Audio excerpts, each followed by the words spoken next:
Hello there.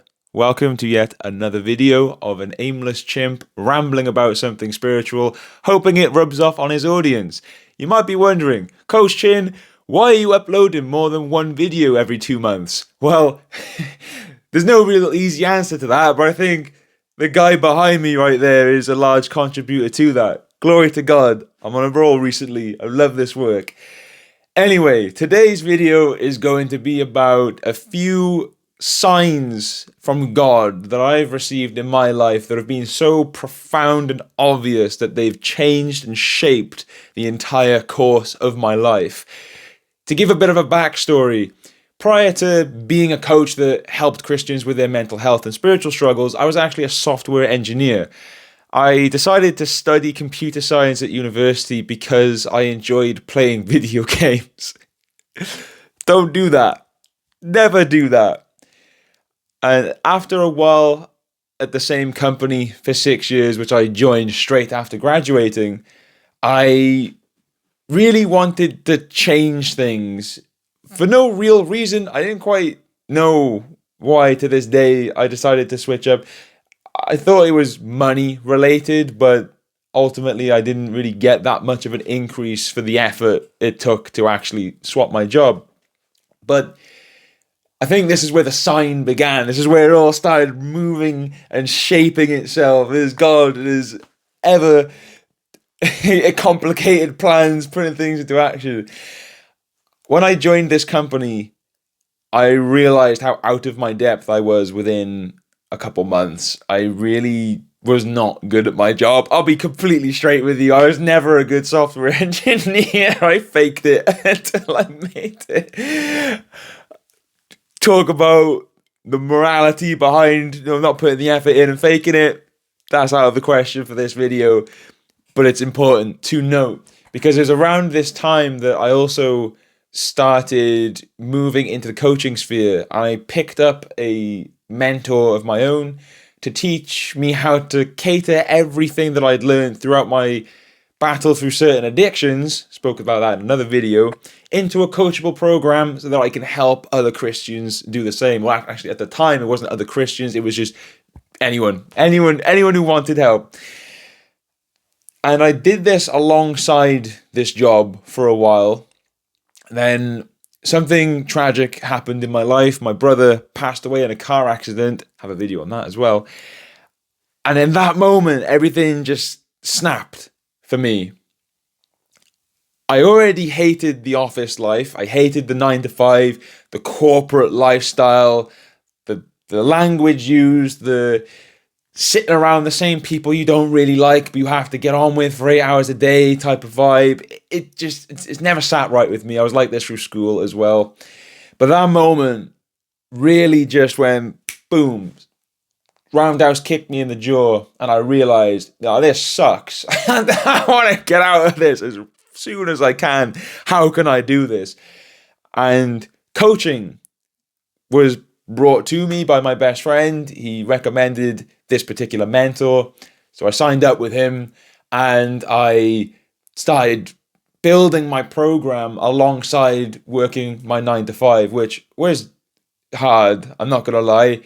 It was difficult to do my job, then get home, get the laptop straight back out after food and carry on working. But I didn't know it at the time, but it was God working through me all that time, giving me the strength and the wisdom necessary to do that.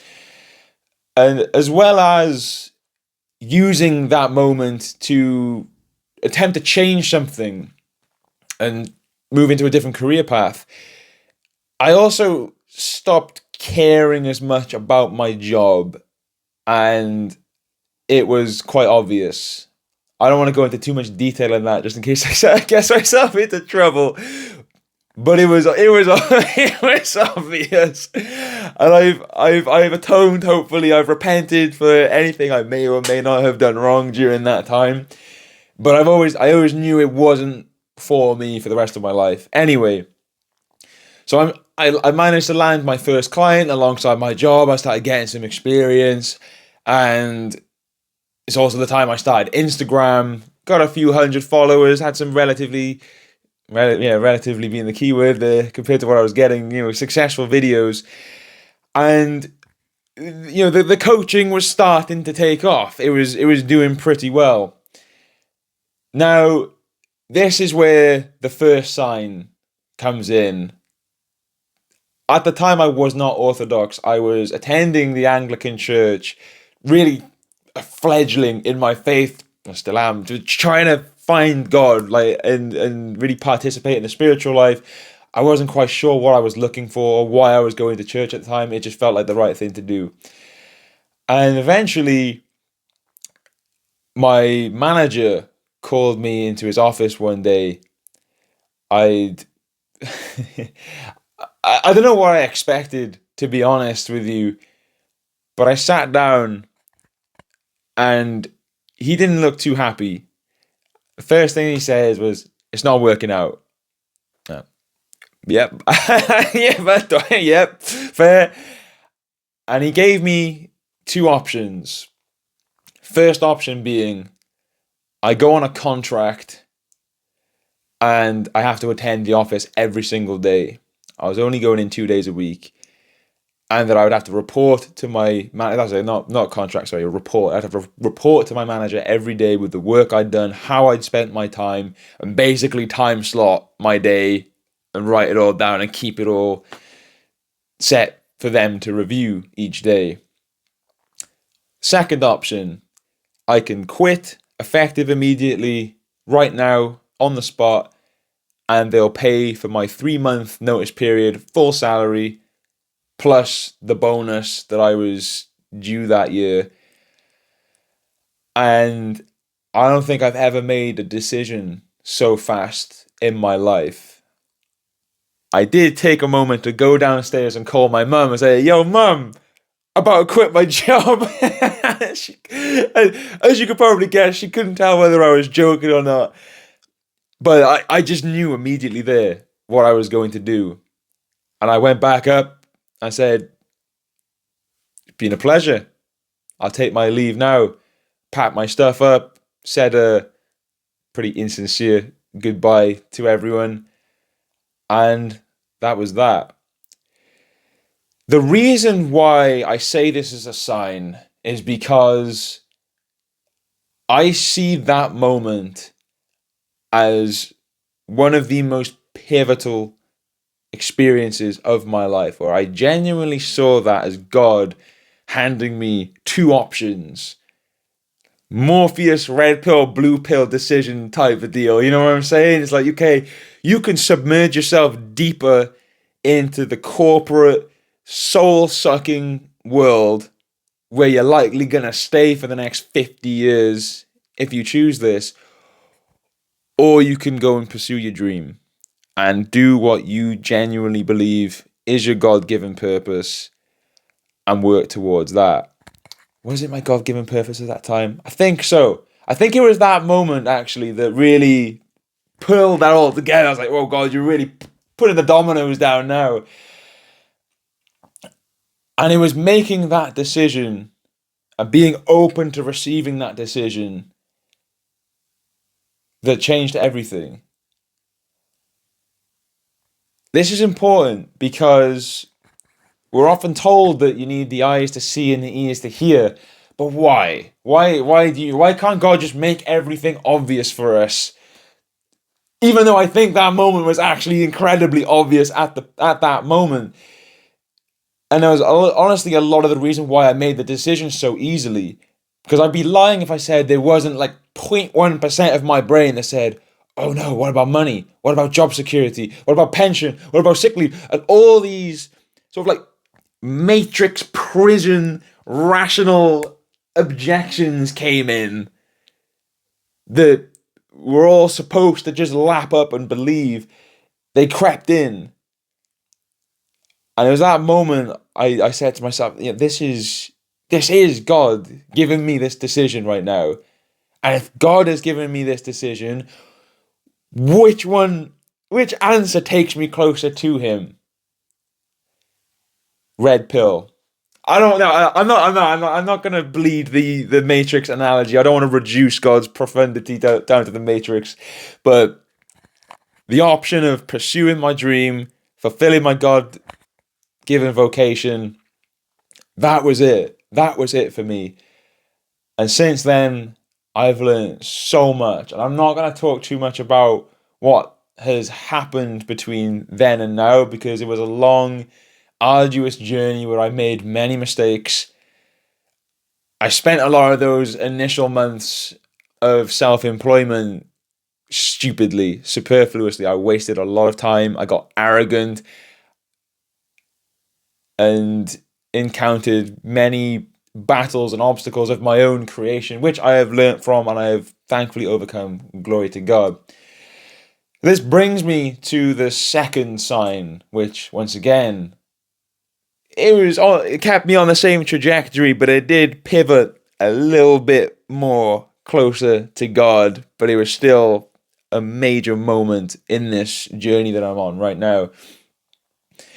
So prior to this coaching I'm doing now, I mentioned earlier I was dealing with sort of addiction for everyone. Secular people, atheists, Christians, Muslims, don't really care. Whoever wants help can get it. That's still the case, by the way, but I wasn't specifically targeting a certain group.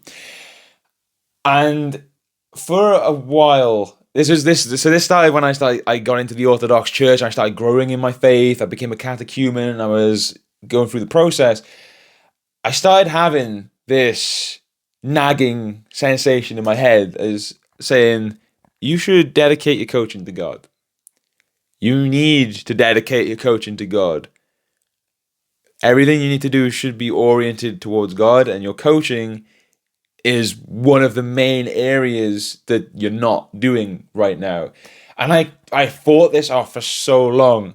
I said, no, because I'm limiting my audience. I'm cutting out an entire demographic of people if I'm only dealing with Christians. I was kind of embarrassed about my faith. I didn't want to be one of those online evangelists that just annoy everyone. And there's so many of these objections coming up. I didn't want to do it. I really did not want to do it. And this went on for 3-4 months. I was battling. It was every day. Like I seriously mean it. It was every day. Just go on, change your profile. Just change your bio. You're helping Christians with this. Change your color scheme. I was like, no, I ain't doing it. I ain't doing it. I was so stubborn with this. But I think that was necessary. I think it was necessary. Not trying to comprehend how God worked, but that was part of the process, because what happened next will blow your mind. Whoa, YouTube thumbnail moment. Whoa. Anyway, I eventually caved in. I can't remember why, honestly. I think I was having a conversation with my friend and I just came to the conclusion that, yeah, I'd grown in my faith. I realized the importance of orienting myself towards God and all that I do towards God. I'm going to do it. So I spent a good part of a day completely rebranding my Instagram. That lovely golden purple theme you see now, extra fitting because it's great length. That all came from that moment of, okay, I'm gonna do this. I changed up my bio. I spoke to my coach and said, listen, I want to change up a bit. Can I make some adjustments and have it all still be okay and approved by him? He's like, yep, all good, all good. Sorted that out, completely refreshed the page, removed a few videos that were incongruent with the teachings I never wanted to go into. And then I made it's not a stupid video for this reason, but I made a video about my prayer routine. I thought, what better way to move into this new niche, this new audience, than to just show my spiritual life, show who I am and what I get up to on an average day. So I just recorded myself doing some prayers and reading a book and some other stuff. I really don't like recording that stuff, by the way. A lot of the time I'm not actually praying in those videos, but I do it off camera because I don't. Yeah, anyway. That video went viral. Only way I can describe it. It went completely viral. I woke up the next day. I had gone from 500 followers, which I'd accumulated over the last year of doing Instagram, up to 4,000 overnight. It just I still remember opening the app and seeing the little red notification thing drop down, and it just said followers 3,500. I just sat there like, what? Where? Who? How? Why? And I had so many comments, I had so many views and likes, and I thought, like, where has this come from? And then it hit me. It's you. It's him. All along. Nagging in my ear. Come on, just do it, bro. Just change your coaching, bro. Just change it. See what happens, man. And then the day after I do it, the first video I post goes completely viral, blows up my Instagram, gets me a whole bunch of followers and support. And everything has changed since then. It's been a steady, slow climb, but that has been my coaching from then on because of that moment. That for me was God telling me, you finally listened, and now look at the fruits. I don't like to see God as a sort of transactional relationship. It's like, you do this, he gives you this, but I can't help but see that that was a sign. This is what you are supposed to be doing. Here is the proof. Because we do need proof sometimes. And honestly, my life has just been blessed. Since before then, but since that moment, since everything that's happened with my work and my Instagram, I reflect on it a lot. Goofiness aside right now, I think everyone has these signs.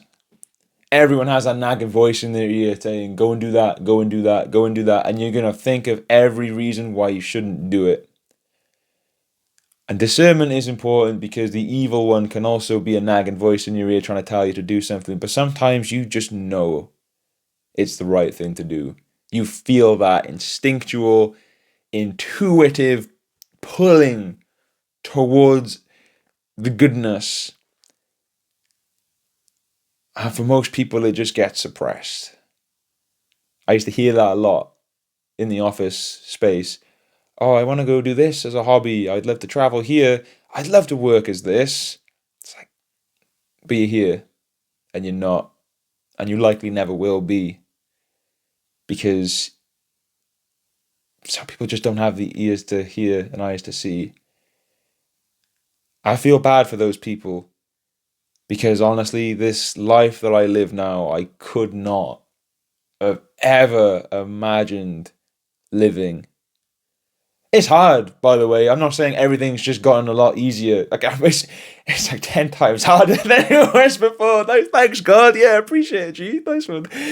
But when I really think about what I do now compared to what I did back then, and I see how God has not orchestrated it and predetermined it, but he's just like, push me in that way, blowing my sails that way, a little nudge in that direction, a little whisper in the ear to encourage me to do this. I can't help but just see how it's all played out. And now I'm living, I'm in the best place that I've ever been in my life. Spiritually, mentally, physically, emotionally, all the L's. It's just, I'm blessed, man. And I really am grateful for God for everything that he's done. The fact that I can sit here bumbling on about it to you guys, who I also love and I appreciate your support a lot, is a blessing in of itself. And had I not heeded those signs, had I pushed his offer away and submerged myself deeper into the corporate life, had I stuck to what I was doing on Instagram, gaining 3 followers a month and getting 100 views on every video, I would not be where I am today. So take this as motivation or encouragement to listen to what your heart's telling you, man. God's trying to tell you something. I don't know who you are. I don't know where you are in life or what you're doing. God is trying to tell you something at every moment of every day. Sometimes it's extremely subtle. Sometimes it's massively obvious, like my signs. Or the signs that I've had. I don't want to claim them. I'm not God. But he's there, trying to talk to you, trying to reach out to you at all times. So if you've got something that's been nagging away at you and you can't feel anything innately wrong about it, speak to your spiritual father about it if you want confirmation. But just try. Take a step forward in that direction. Test the waters. See how it feels. See where it leads. Where you want your life to go and where God knows your life is better off going, two very different things. I could still be a software engineer, completely depressed right now, had I not heeded these signs.